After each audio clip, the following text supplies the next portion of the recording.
Okay, I mean, as a child, I was really unfit. I was the only child in my class that couldn't stand on one leg. Okay. And everybody was like, well, of course you can stand on one leg. And I was no, I can't. I fall over if I stand on one leg. I hated exercise, hated fitness, hated, I liked reading basically as a child, rather than actually doing anything very active. So I didn't do very much at all. Didn't like participating in group team exercises, that sort of thing. In my 20s, I went quite off the rails, and I ended up smoking 40, 50 cigarettes a day, drinking quarter of a bottle plus of whiskey every day. And my diet was basically the whiskey, the cigarettes, chocolate, orange juice, toast and marmalade. So, and no exercise. Sure. And I wasn't very well. I had all sorts of sort of, minor ailments. I mean, not surprisingly when you consider how I was living. And then I wanted to get pregnant, and I'd been reading, and I'd come to the conclusion that actually what your diet was like could really affect, the health of your baby. And obviously I wanted to give my children the best start in life. So I started gradually to clean up my diet, still no exercise. But then eventually I did start doing some exercise, but I was one of these people who would go to the gym and spend most of their time talking to someone else, and I would look at a machine and think, oh, I don't like doing that. I found that too difficult, so I wouldn't do it. And with that attitude, it's actually not very satisfying because you don't see any improvement. Sure. Because you're avoiding all the exercises that you need to do. So I started doing some swimming in a swimming pool, but I was very much a breaststroke with your head up, looking around, taking. Hey, that's how I do it now. So. Which is fine, but it doesn't really. It's not a really great for, if you're using it to get fit. It's a very inefficient way to get fit. And then I had my children, and my diet was getting better all that time, and I was seeing the benefits of eating better. But it wasn't until I was in my 40s when I met John, my partner, and he was a triathlete. And I was completely taken aback. I said, what's a triathlete? And he told me, and he still remembers this. I said, why would anyone want to do that? And he taught me to ride a bike, and I started enjoying that and doing some long distance cycling. I actually rode my bike across America from Seattle to just north of Boston. That was in 2004. And I really began to get some joy and satisfaction out of exercising. And then a friend of mine said to me, you ought to go to the gym. And I said, well, I've been to the gym, I went to the gym when I was younger, I'm a bit too old to go to the gym. I was in my early 60s then. And she kept on persisting and said, no, come to the gym. I'm sure you'll really enjoy it. So she was in her 30s, and I was like a bit embarrassed going to the gym with this friend in her 30s. And I went, and I really started to enjoy it. And I began to understand that actually, if you push yourself, you see loads of improvement, and you really, really, it's very enjoyable. So it's been a sort of gradual, going from that child who couldn't stand on one leg and hated exercise to now, when, I work, it's a really high priority now for me to exercise. That's awesome. So what does your exercise kind of program look like now, or your exercise routine per se? Okay, so I go to the gym 3 times a week, Monday, Wednesday, Friday morning. And, that's what happens. I mean, I fit other things around it, Yeah. I've got a friend who said, I couldn't go to the gym today because I had a hairdresser appointment. I go, well, I wouldn't have made a hairdresser appointment on my gym day. That was a very strict routine. Yeah. So because consistency is really important. Oh, totally. And then the other thing I do is I'm lucky enough to live very close to a city that has really good bike access. So I use my bike to go everywhere. And I reckon I do 40 to 50 miles a week on the bike. It's mainly flat. And it's mainly like little short journeys of 3-4 miles, something like that. Then I do, then I do something, meet somebody or do something else, and then I cycle home again. So yeah, 30, 40, sometimes more, sometimes up to 50 miles a week. Yeah. And that definitely adds up.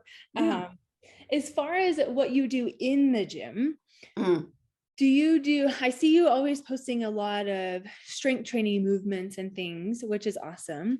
Do you work with a trainer, or do you kind of create your own movements, or where do you kind of get the ideas for those things? I am actually really fortunate in that I can afford to work with a trainer. And because I see it as such a high priority exercise, a few years ago, I had quite a dire financial situation, which I mean, it's a long story and I won't explain it now. I recovered from it fairly quickly, but there was one of the things I thought was, I'm going to have to give up my personal trainer, and then I thought there must be a way, and I sat down and was doing all sorts of calculations to try and work out how I could keep this in my life. So I think it really helps if you can work with a personal trainer. But these days, I mean, there's lots of information on the internet about exercising. What I normally recommend to people if they can't afford to exercise, or maybe to see someone like you, is to use the HasFit website. I don't know if you're familiar with that, HASFIT, HasFit, and they have a lot of free, loads of free videos for people, the stuff that people can do sitting down. They have videos for people sitting down, videos for people who are very strong, stuff you can do at home, and so on. Yes, absolutely. And there is definitely so much out there, and especially when dealing with chronic pain or dealing with osteoarthritis, it can be hard to find movements that aren't, all these super fit people out in the gym, that it's somewhere where you can actually meet at your own fitness level and still get some benefit without flaring up your joint pain. And so I wanted to also talk about, do you currently experience any joint pain, or have you been diagnosed with osteoarthritis? No, I've got a bent finger, which I think is probably arthritis, but it doesn't give me any pain unless I push on it. But before I start, I mean, in my 50s, certainly if I stood up for like more than about 5-10 minutes, my back would start to hurt. Okay. I used to get sciatic pain from time to time. Sometimes my knees would hurt and things like that. And now none of that happens. Actually, recently I had something very like COVID. I didn't test as having COVID, but it was very like it. And I was in bed for 3 weeks ill, which, I'm never ill, but I was just literally for 3 weeks, I was so ill.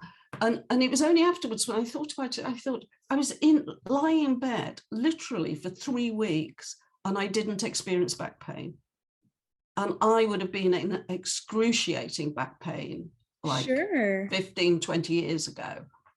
And I think that's also important to highlight the fact of, one, building up some resiliency to the point that if you do experience some sort of illness or something where you're not necessarily as consistent, or you're not even really moving much at all, building up that resiliency to the point where you don't necessarily have to deal with back pain or knee pain or joint pain or flare-ups or things like that. Building kind of that strong base can improve that resiliency.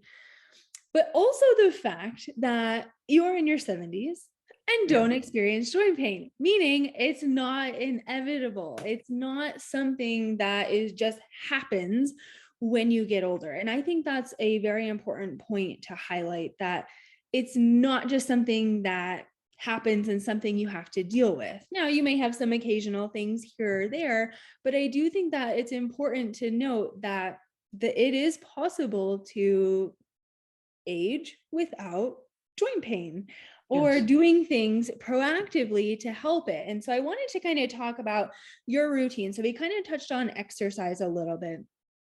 As far as other things that kind of promote an optimal, healthy lifestyle or an active lifestyle, as far as nutrition, so we talked about you are a vegan. Mm-hmm. And so I wanted to kind of touch on your kind of nutrition and maybe what kind of led you to that and how you treat your nutrition now, how you use food to help promote your active life. Yeah. I mean, I'm a vegan primarily because, for the animals, as people say, because of, I don't want to kill animals. Sure. So that's my fundamental reason to be vegan. But also I've experienced a lot of health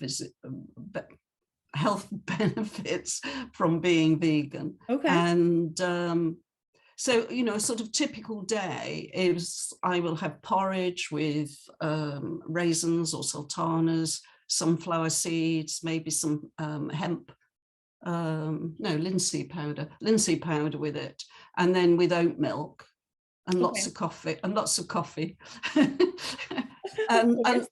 lunch is very often a salad of some sort with beans or tofu or nuts, or I like pumpkin seeds in a salad, something like that.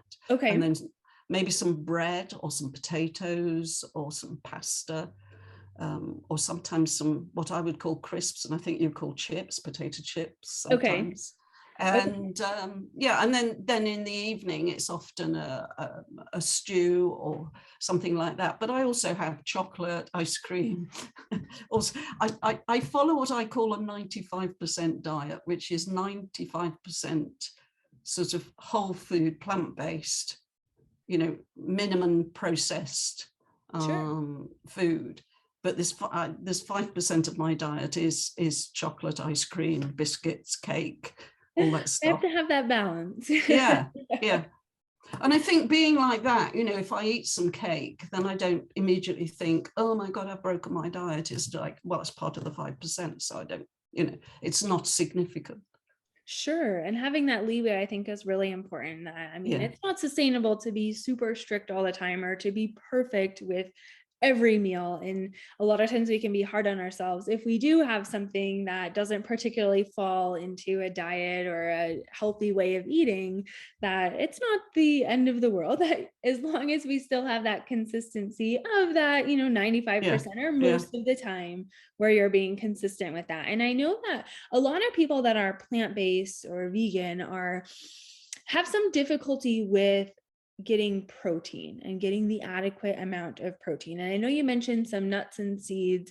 How do you typically ensure that you're getting enough protein? Well, it seems to me I've done quite a lot of reading around the subject, and I think it's fairly controversial because some authorities, and not just plant-based authorities, say that, if you eat a reasonable number of calories and your diet is varied, you will get enough protein. Mm-hmm. And that there's protein in bread and all sorts of things. So, we don't have to focus madly on, having chicken or salmon or beef or whatever. I tend to vary on this, how important I think protein is. I do take, after I've worked out in the gym, because I work out really hard, now these days. I'm not the woman who chats with people and doesn't do very much. So, I work out really hard for an hour. And so then I have a vegan protein shake at the end of that, which usually gives me about 20 grams of protein. And then sometimes on days when I'm not training, if I feel my protein levels are a bit low, that I haven't been eating a lot of protein, then I might actually have a protein shake then. Okay. But in general, I don't worry about it. Okay. So the use of some supplemental protein and then nuts and seeds and it sounds like even just, even just during the kind of daily routine that you just mentioned, I mean, there are quite a few protein sources, and I just know that can be a hard part, especially being plant-based, is just getting kind of that protein goal and making sure that you're hitting that, especially when you're doing a lot of resistance training and doing a lot of Yeah. strength training to hang on to that muscle and even build new muscle. Yes. So I want to talk about some maybe recent adventures that you have been on, some maybe recent fun trips, or in the past couple of years, things that you've done that maybe somebody would say, oh, I'm too old for that, or I can't do that. Okay, I mean, I haven't actually been on it much in the way of leaving home, because we've had the pandemic. Sure. And then I've had some quite stressful family situations going on, which have demanded a lot of emotional attention. I guess the big thing is last year, the UK Vegan Society was 77 years old. It's the oldest vegan society in the world. Oh, wow. So they said to members, can you fundraise by doing something around the number 77? So I decided that I was going to deadlift 77 kilos.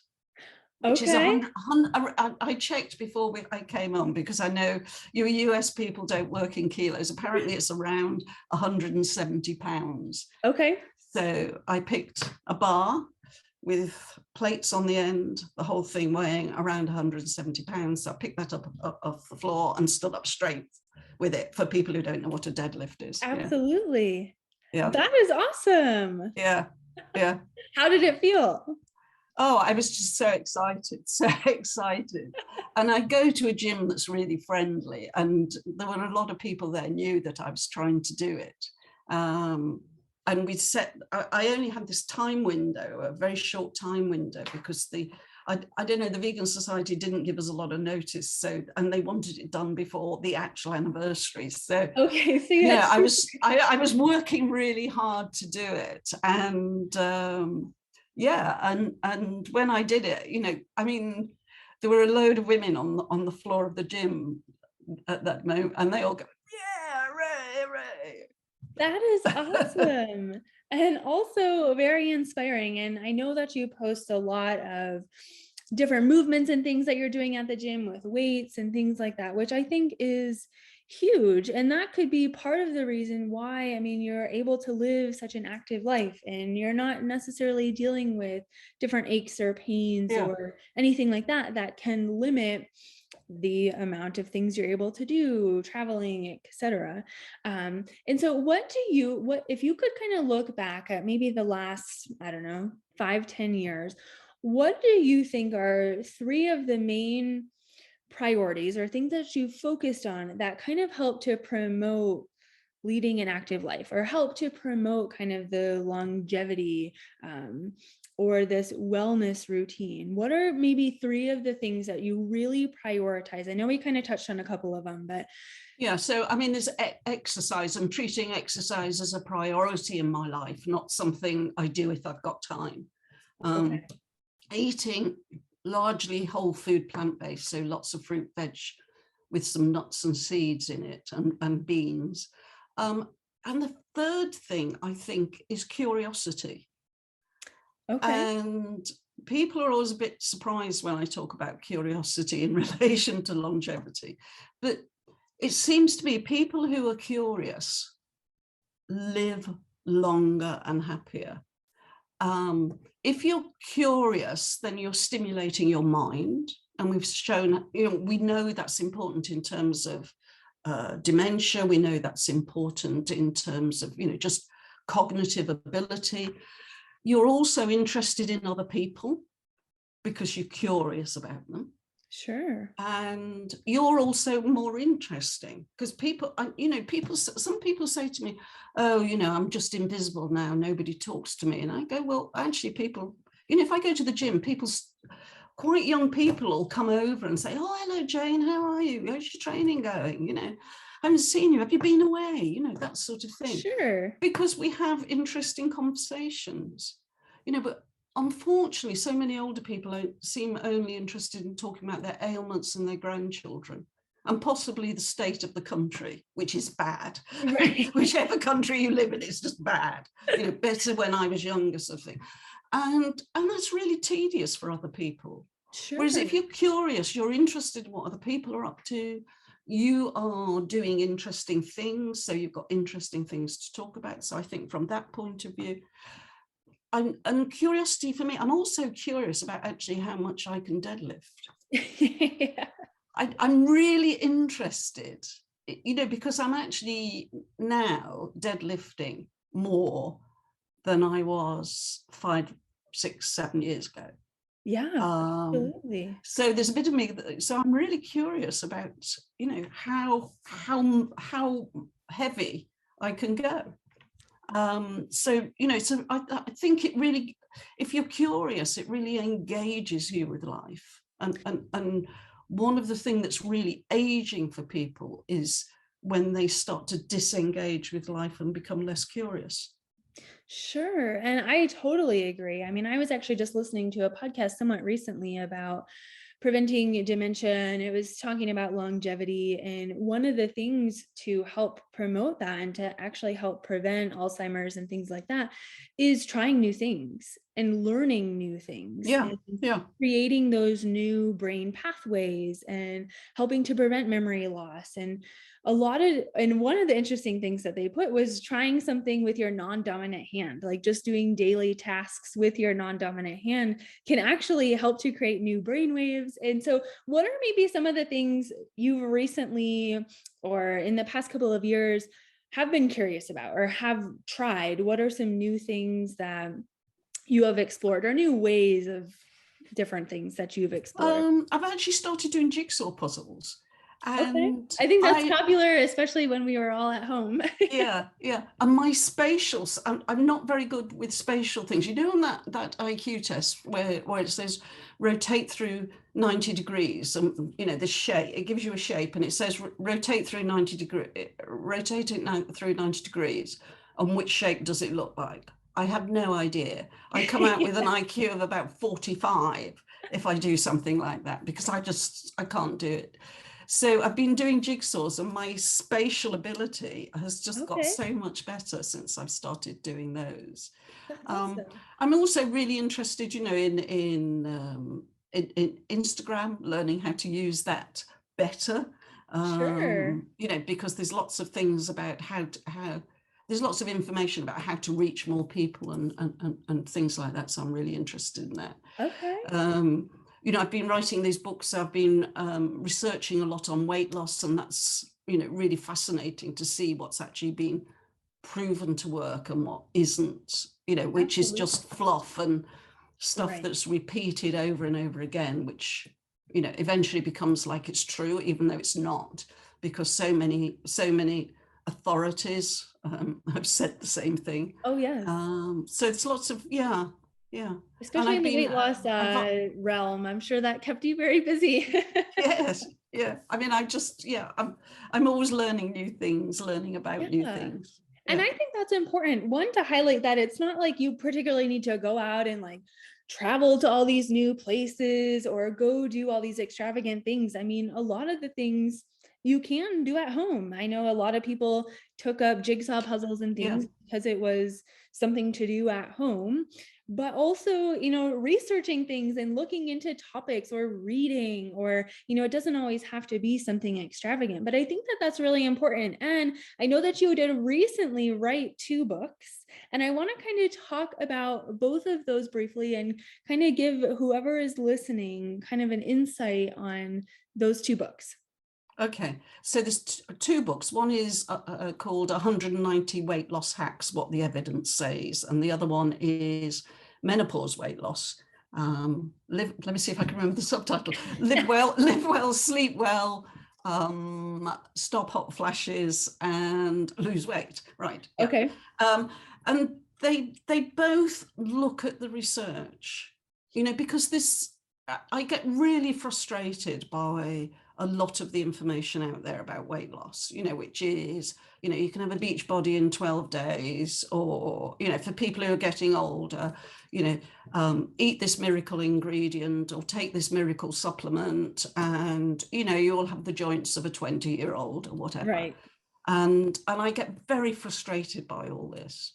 And I know, obesity is, we are going into, if we're not already in crisis over it, because of the effect it has on people's health, yes, both mentally and physically. But I also know that I remember a friend saying to me once, who was highly successful, you know, she had a really successful corporate career. And she said, you know, I smash all my, all the goals that that I'm set. You know, I do even better than the targets. I do everything, you know, I'm extremely successful. But this one thing, me losing weight and maintaining the weight I've lost, she said, I just can't do it. yeah, And that's actually really stayed with me, you know, that is, you know, because it's supposed to be really easy. You just eat less and exercise more and it'll all be fine. But it's not like that. If it was that simple, we wouldn't have the problems we have. So what I've done is I've looked at the research and then tried to bring out the sort of practical things that people can do. Sure. Both in terms of the first one is in terms of weight loss generally, and the second one is specifically addressing menopause weight gain. And that's awesome. And I can imagine what you've uncovered is very interesting. And I think a lot of, even with osteoarthritis and things like that, there are so many myths and misconceptions, and it can really lead people down a path of, you know, doing things that don't work, wasting their time, getting frustrated, and kind of going down this kind of downward spiral and losing the motivation.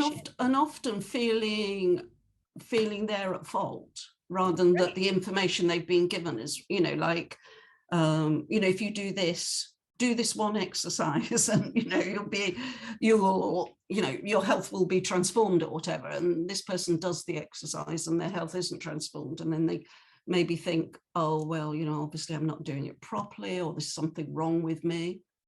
And it depletes people's self-confidence.